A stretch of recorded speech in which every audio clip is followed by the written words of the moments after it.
The location, London.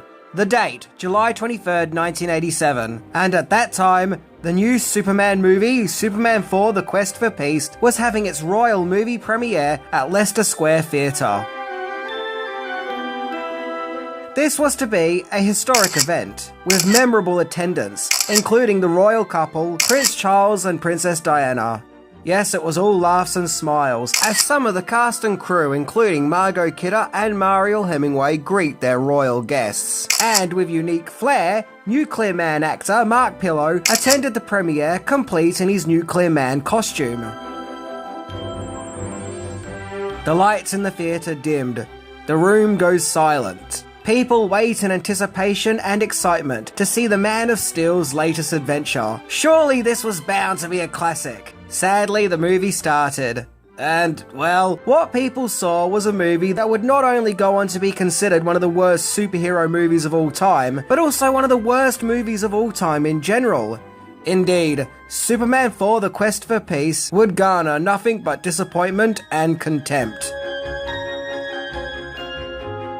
Spoilers, I actually really like Superman 4 and I don't care who knows it. So it's no secret that Superman 4 gets a lot of flack thanks to its cheap special effects, incoherent story, and just sheer downgrade in quality from its predecessors. But what about all those scenes that were cut out?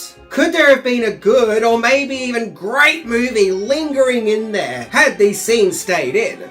Well, today we are going to find out by examining these scenes, as we explore the original Superman 4 script. Superman 4, the way it was meant to be.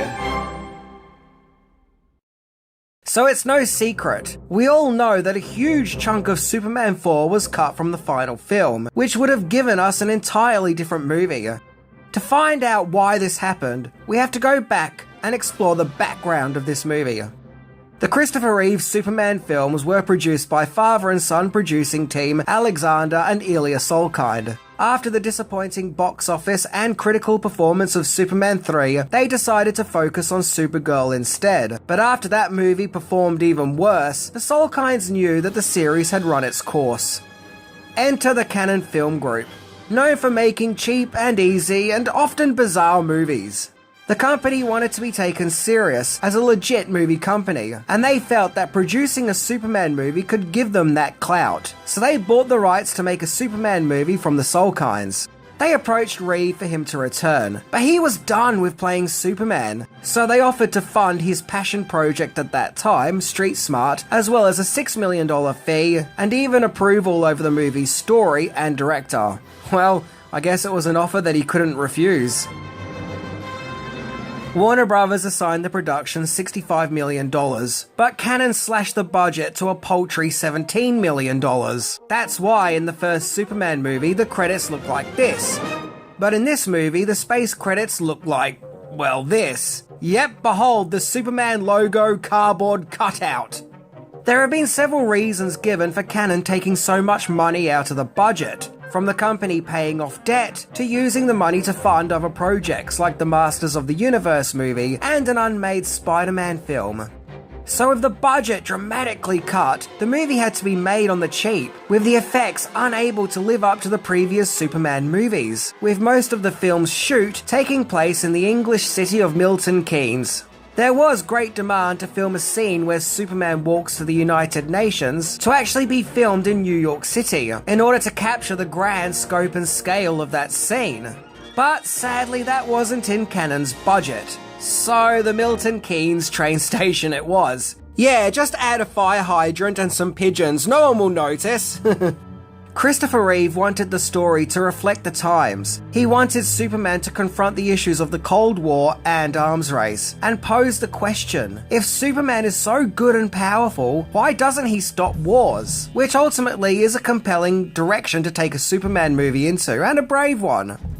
It was through Reeve and his efforts that many of the series regulars came back, including Gene Hackman, Margot Kidder, Mark McClure, and Jackie Cooper. The story was conceived by Reeve himself, with the script being written by Lawrence Connor and Mark Rosenthal. The two scriptwriters had written several movies together, including The Legend of Billie Jean and The Jewel of the Nile.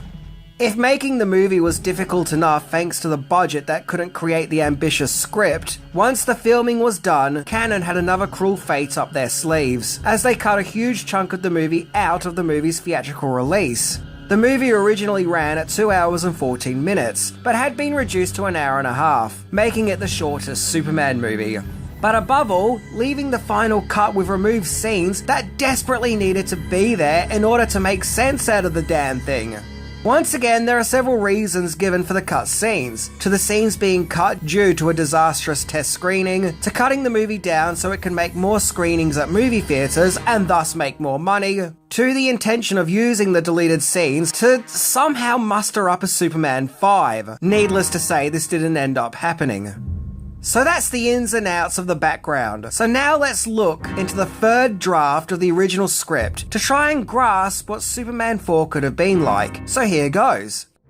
After the colourful space credits, we see Superman save some cosmonauts in space. After Superman saves the cosmonauts, there's a description of Superman flying over Earth back to Smallville, where he flies over the African continent and Europe, as well as the sparkling Atlantic Ocean, where finally he reaches the States. Superman would even admire the view, I guess showing the beauty and unity Superman sees in the world. Superman then arrives in Smallville, where he is now in his farm attire. He pays respect to Ma and Pa Kent's graves at the Smallville Cemetery. This scene was filmed, but to this day, no actual footage has been made public. Clark then proceeds to the Kent farm, which is now for sale. Just as in the final film, Clark goes to the spaceship that he arrived on Earth in, where he is presented with the Kryptonian energy module. Only in the original script, Clark isn't greeted with the voice of his mother, Lara-El, but instead his father, Jor-El, which actually makes more sense when you think about it. A whirlwind takes place, which fills up the hole that Kal-El's spaceship was in, unlike the final film where it just sort of disappears. This is actually quite a sad moment for Clark, as it represents the end of his childhood and innocence. Just like the film we know, Mr. Hornsby arrives. Clark insists that he's not selling the place to a developer who wants to build a shopping centre. After their greetings, Clark then hits the baseball into space, where we suddenly cut to a dream sequence Clark has, where he is a baby being placed in his spaceship on Krypton shortly before it explodes. Only unlike Superman the movie, we're seeing this from Kal-El's actual perspective, and we learn that the whole ordeal was actually quite frightening and traumatic for Kal-El, suggesting that he actually remembers this. Clark then awakens from the nightmare to hear Lois leave a voice message on his answering machine. At first, Clark is actually interacting with the voice message, believing it to actually be Lois. Classic Clark being goofy as ever. Until he discovers that it's an answering machine recording. As Clark is getting ready for work, his apartment radio is playing, where Clark learns that the arms race peace talks between East and West had failed. Although not in the script, a deleted filmed scene shows Clark trying to retrieve his newspaper, only to get harassed by an enthusiastic neighbour and her dog Godzilla.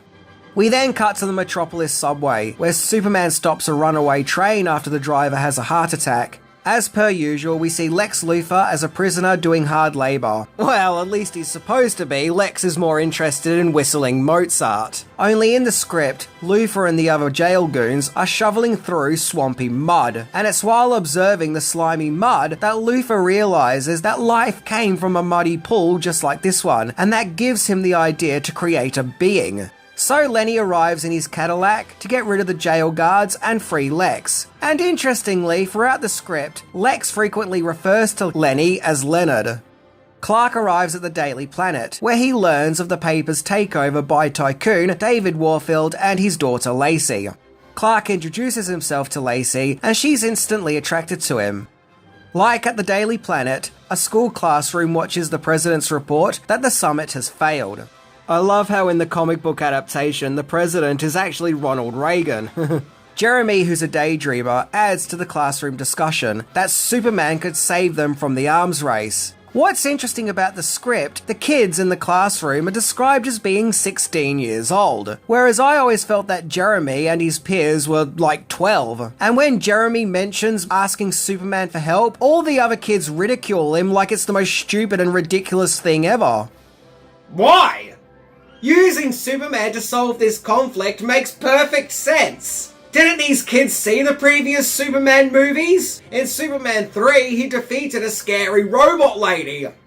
So as with the final film, Lex and Lenny steal a strand of Superman's hair at a museum, so Lex can clone his own superpowered being from it. Lacey organises to meet Clark at a night spot for a new segment in the newspaper called Metropolis After Hours. Lois then interrupts with Jeremy's letter. After reading it, Lacey comes up with her scheme for the whole world to know what Superman's reply will be. The script explains that the letter has shocked Clark to his core. He sneaks off, and as Superman arrives at Jeremy's school, he informs the student that he can't interfere with Earth's history. It's actually jarring this scene was cut from the final film, as narratively it's really required, because in the next scene, with no rhyme or reason, we just learn through Jeremy that Superman said no.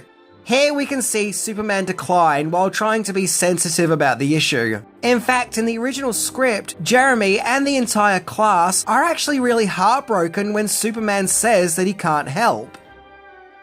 In the next scene, we're in Lex's lab, where he uses radiation in a nuclear chamber to make a protoplasm he grew from Superman's hair, in order to rapidly grow into a new being. Yeah, look, it's all mumbo-jumbo and doesn't really make any sense, but let's just wing it. This new being is created, and yes, Lex uses the line, "It's alive." So it's here we get to the first Nuclear Man, or as the script refers to him as, the Nuclear Man. A character written out of the final film entirely. A forgotten character that's almost become legend thanks to simply being wiped from the movie's existence. So many have now probably seen the deleted scene of the original Nuclear Man, where Lex tests his powers, where he can see that he has Superman's abilities. But the only thing is, this being is also very baby-like and clumsy. Lex plans to unleash Nuclear Man at the new Metropolis night spot, which is the same night spot that Clark and Lacey are going on a date to. Lex then programs the childlike Nuclear Man to destroy Superman, a conditioning process that would be passed on to the more brutal second Nuclear Man. The story then cuts to the Metro nightclub. This nightclub is so exclusive, it's actually really hard to get in. A desperate couple even tried telling the nightclub security guards that they are on their honeymoon in order to try and work on their sympathies and get in. And they're like, come on, what if it's just one dance? Just one dance, just let us in. Because Clark is with Lacey, he automatically gets in. Now, Clark has never been to a nightclub before, so to him, this is sensory overload. Clark and Lacey dance, but Clark is so polite and out of his element, every time he bumps into someone, he says sorry. This scene is quite notorious, because it is another scene that has actually never resurfaced, and only exists thanks to still images.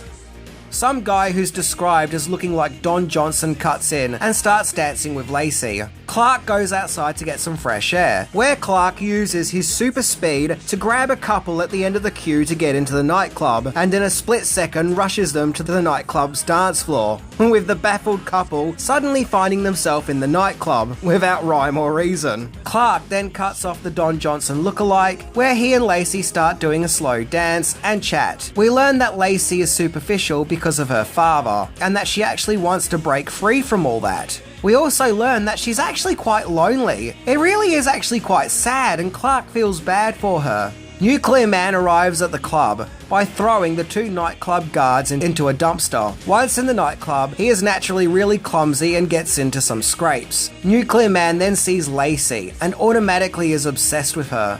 Then some drunk woman grabs Nuclear Man and is like, "Hey love, let's go back to my place," and she drags Nuclear Man out by his hand. Yeah, she totally wants to do the spicy tango with him. Inside the nightclub, Lacey tells Clark that she's going to fetch her things so they can then go for a nightcap. And while she's gone, Clark, super hearing, hears the drunk woman get electrocuted when she tries to unbutton Nuclear Man's shirt. Clark becomes Superman and goes to investigate, which leads to Superman and the first Nuclear Man to have a fight in the nightclub car park. This is actually quite an elaborate scene, considering that it would get cut out, full of intricate stunt work, set pieces, and effects. And even though it would be deleted, some stills from this scene would even be used in promotional material for Superman 4. Thanks to his fight with Superman, this first Nuclear Man is hurled into a transformer and is reduced to dust. Lenny scoops up Nuclear Man's remains and deliver it to Lex. Lex realizes that the only way to create a stable being is to use radiation as powerful as the sun. In the next scene, Lacey and her father David are riding in a limousine. David tells Lacey that bringing Jeremy to Metropolis for a press conference was a good idea of hers. However, Lacey is too distracted. She's actually really hurt that the previous night, Clark left without saying goodbye. David is appalled that Lacey went out with Clark, and he's really angry, as he sees Clark as, quote, the help. He orders her not to see Clark again, followed by the line, "Am I clear?" To the best of my knowledge, no footage or stills from this scene have ever surfaced. The following sequence is the press conference, when Jeremy says that he wishes that Superman would have said yes, followed by the sensationalized newspaper headline, "Superman says drop dead to kid," where the Daily Planet regulars are horrified. Clark walks down the hallways, where David Warfield and Jeremy are coming in the opposite direction. Along their passings, Jeremy stops Clark, as he somehow recognizes him. After some chit-chat, Jeremy tells Clark to tell Superman that he didn't mean for any of this to happen, and that the Drop Dead Kid headline wasn't his fault. Where Clark says, quote, "Don't worry, I'm sure Superman cares a lot more about what's in a boy's heart than all the editorials." Once again, I'm not sure if this scene was filmed or exists. Superman flies to the Fortress of Solitude. He uses a Kryptonian crystal to show him the footage of Krypton being destroyed. This distresses Superman so much, he calls out to the Elders, but they tell him that if he interferes with human progress, he will teach them to be betrayed. And the script points out that these elders who are saying, "Betrayed! Betrayed!" and all that, are actually important people of Krypton who used to mock and ridicule Superman's dad, Jor-El, and now they're mocking and ridiculing Superman too. As in Superman as well, not Superman 2. Oh, and the sequence where Lois and Superman go for their romantic fly isn't in the original script. Instead, we are then at a cafe in Metropolis, where Lois is telling Lacey off over her father's inflammatory headlines. But Lacey is daydreaming over Clark. Lacey asks Lois, "Have you ever fallen for a guy but it feels like he's from another world?" This hits a chord with Lois as it reminds her of her feelings for Superman. The irony is they are both lusting after the same guy. Suddenly, Superman flies past. Superman arrives at a square to meet Jeremy. They then walk to the United Nations, where Superman does his speech about ridding the world of nuclear weapons, which causes everyone to cheer. Superman starts disposing of missiles by catching them and putting them in a net in space and hurling them into the sun. Lex meets 3 arms dealers to discuss destroying Superman. At first, the arms dealers think that Lex just has another chunk of kryptonite, where Romoff says something really interesting, where he said that they have already tried to use kryptonite in the past, suggesting that all these guys have had run-ins with Superman and have all tried to use his ultimate weakness. Yeah, Superman, maybe you shouldn't have told Lois that time. Lex explains about making a superpowered being by having the first Nuclear Man's genetic remains hitch a ride on one of their missiles. So that way they can all get back to making money in arms dealing, with Lex getting a fee of course. The genetic stooge is put on a missile and fired into space. Superman hurls it into the sun, creating the new Nuclear Man. The script adds that this Nuclear Man is more angry and frightening than the previous one. We then get the scene at the Metropolis aerobicizing class, where Lacey then invites Clark on a double date with her, Lois and Superman. At Lex's lair, Lex and Lenny are pacing around, awaiting the arrival of the new Nuclear Man. Lex informs Lenny that the new Nuclear Man will have all the old one's memories. The glowing red light of the new Nuclear Man arrives, only in this version he's butt-ass naked, where Lex and Lenny have his Nuclear Man suit ready for him, and hand it to him to put on. Lex then taps Nuclear Man with a steel ruler, and it melts from the heat. Nuclear Man is angry with Lex for prodding this steel ruler at him, and he hisses at him. The script then plays out like the movie, with Nuclear Man causing Lenny to levitate, where Lex and Lenny discover that Nuclear Man becomes immobile when cut off from sunlight. So the double date sequence happens, where Superman is going back and forth between being Clark and Superman. Superman then sees the billboard containing Lex's frequency message telling him that he's gonna blow up a building. Superman then leaves and heads to the building. He and Lex have their back and forth when Nuclear Man arrives, whose eyes are described as glowing red. In fact, Nuclear Man gets so angry, it actually causes him to grow and increase in size. Nuclear Man then goes back to his normal size, where Superman and Nuclear Man start their fight around the world, where just like the film, we see Nuclear Man destroy the Great Wall of China, where Superman repairs it with his Great Wall of China repair vision. Nuclear Man ignites a volcano, where Superman then uses his heat vision to soar off the top of a mountain and uses it to seal the top of the volcano. Now, I can remember watching Superman 4 on VHS as a kid from a UK video rental store, and this was a UK video store rental version of the movie, and it actually featured 2 additional scenes which are in no other released versions of the movie that I've ever seen. One being where Nuclear Man creates a tornado on a farm, and Superman has to save a family that's living on the farm, particularly a little girl who gets swept away. And watching that little girl fly out the window always freaked the heck out of me as a kid. And a scene in Moscow, at the Kremlin, where Nuclear Man powers up a nuclear missile, where Superman has to deactivate it.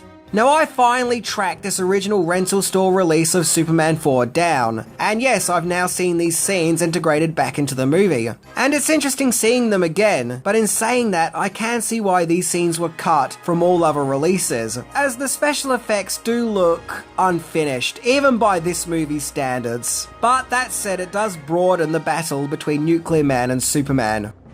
All throughout their fight, the script explains that Nuclear Man is frequently trying to scratch Superman, and when Nuclear Man hurls the Statue of Liberty onto Metropolis, it's when Superman is carrying the statue back that Nuclear Man takes the opportunity to scratch the Man of Steel, where the script explains that Superman is weakened by the intense radiation from the scratch.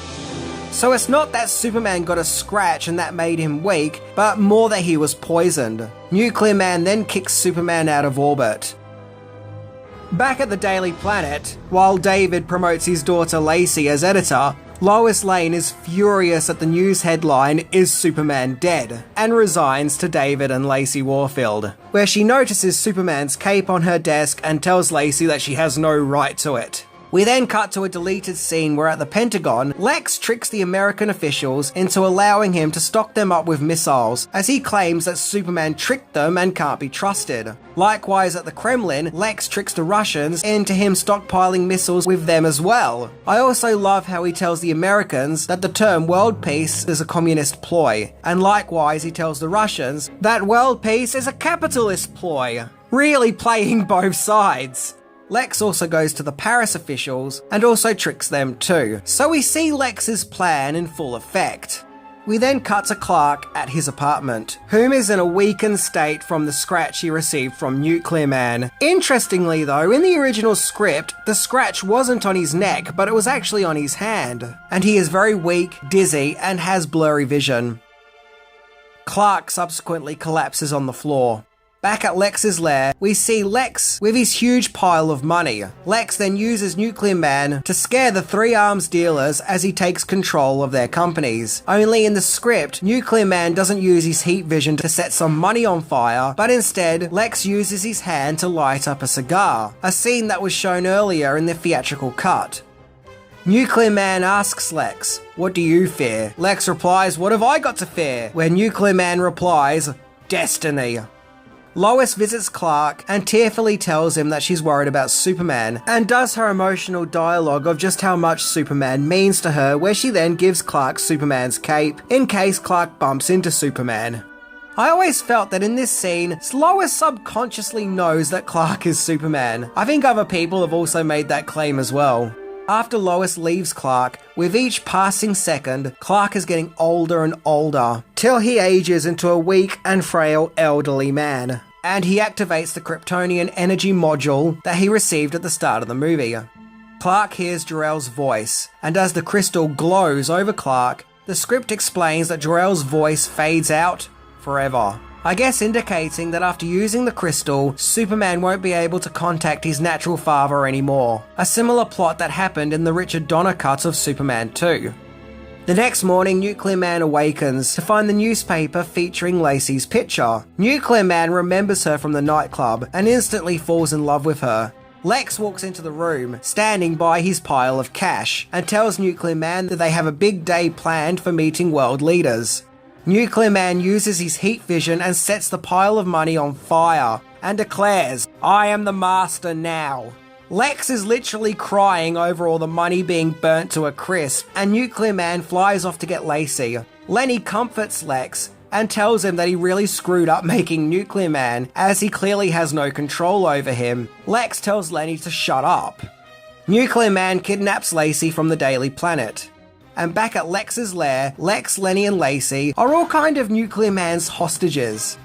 Nuclear Man tells Lacey that he'll come back for her. She then slaps him.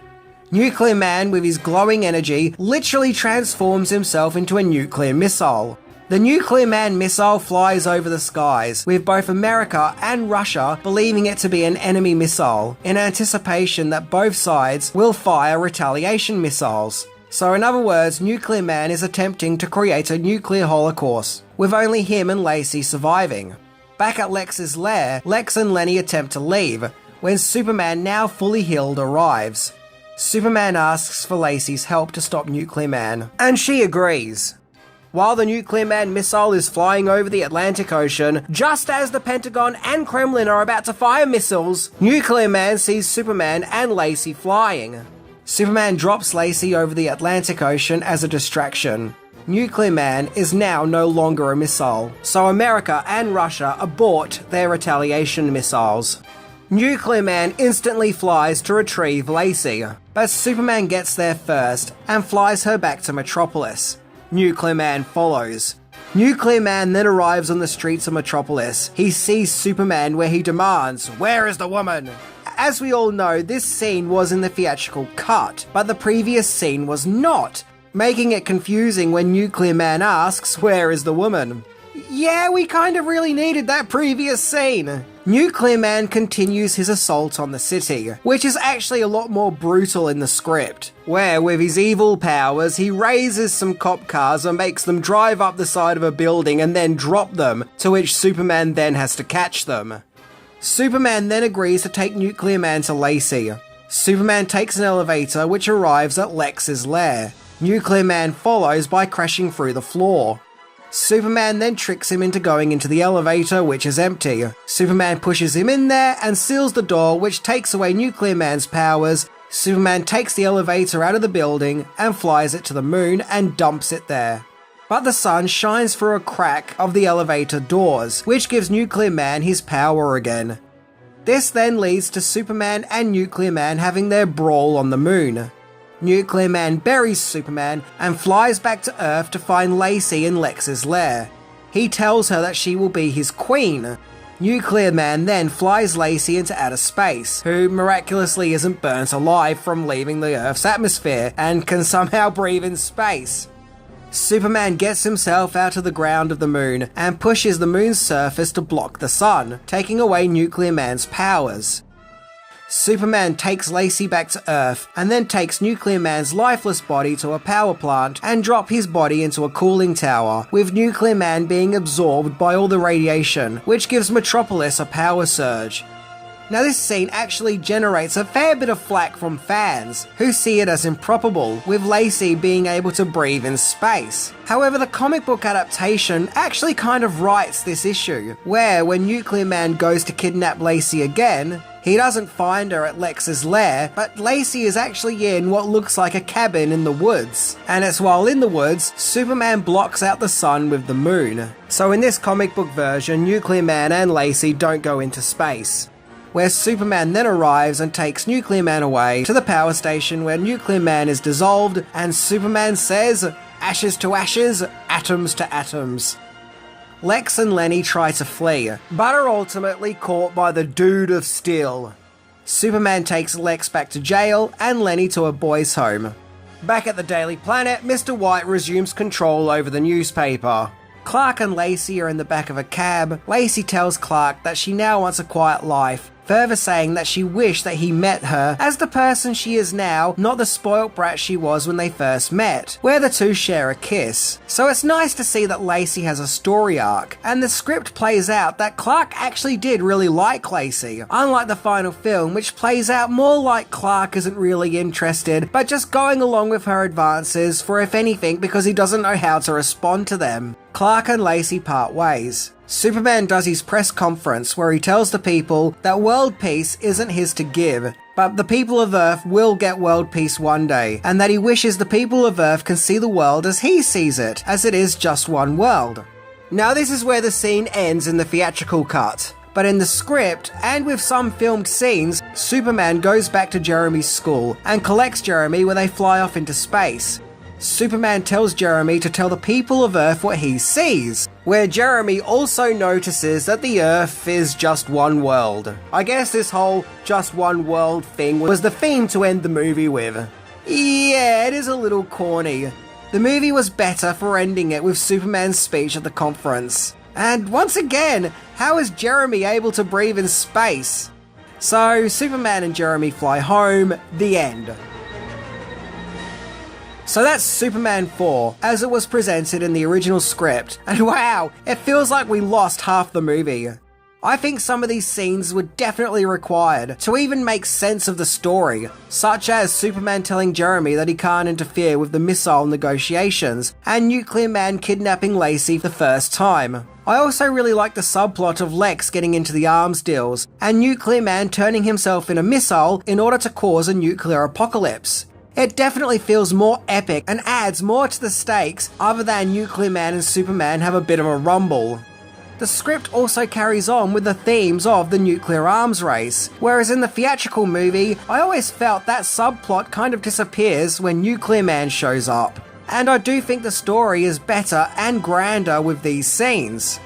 However, as interesting as I find the character of the first Nuclear Man to be, that is one subplot that I don't mind being removed. It drags the story and takes too much time to get on with the main plot. And essentially, the first time we see Nuclear Man, he fails miserably. Nah, it's better to introduce the second Nuclear Man as the only Nuclear Man, not the remains of a bumbling idiot. That, and I think the first Nuclear Man was meant to be a funny, wacky, comical character, and I just didn't really find him all that funny. As for Superman 4 in general, well, call me crazy, but I actually do really like this movie. I think it has a lot of heart, and I love the way Christopher Reeve plays the character. You can tell that at this stage, he knows his Superman character inside and out, and it feels like this time he brings a sense of nobility to the part. I also feel like his speech about world peace being achieved one day has aged really well, and is probably more powerful and more meaningful now than it was back in 1987. I feel like now more than ever, we need Superman to assure us that one day things will be okay. I don't think Superman 4 is a terrible film. I argue that it could have been a great movie, if only it was produced by a competent studio. If only it didn't have its budget slashed. If only it didn't have half the movie cut out. Who knows, had things turned out differently with a studio who believed in Superman as much as Reeve believed in him, then maybe Superman 4 could have been one of the best. But instead, I don't see it as bad, I just see it as a tragic movie, for its letdowns that could have been. But regardless, I will still watch Superman 4, and have no shame in admitting that despite everything the movie has going against it, it still makes me smile and fills my heart with joy. Even though in later years Superman 4 would be considered one of the worst superhero movies of all time, I think in recent years we have gotten a lot of superhero movies that are way worse, some of which even get praised. Anyway, I'm Minty. And I really do love canon films, but man, they really did screw this movie over. See ya!